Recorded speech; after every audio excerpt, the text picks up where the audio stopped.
Gaur, errefuxiatuen nazioarteko egunean, errealitate honi ondo begiratzeko unea dela uste dugu. Ezinezkoa da orain arteko errealitateari eustea. Denak dira ongi etorriak, guregana bizimodu hobearen bila datozen guztiei eman beharko genieke aukera bat. Eta amaitu beharko genuke hori lortzeko bidean etxea utzi eta bidai arriskutsu bat hasten dutenek bidean heriotza aurkitzea edo ateak itxita aurkitzea daraman politikarekin. Horren adibide asko ditugu eta horren azken adibideetako bat Donostian ikusi dugu aste honetan.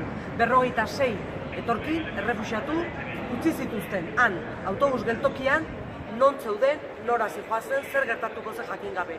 Uste dugu horrelako kasuak ezin direla errepikatu. Horregatik gobernuari gaur galdetu diogu kasu honi buruz argibideak eman ditzan, errealitate gordin hau uzten ari den datuak edo errealitatearen datuak eman ditzan eta azaldu dezan politika hau errotik aldatzekotan zer egiteko asmoa duen.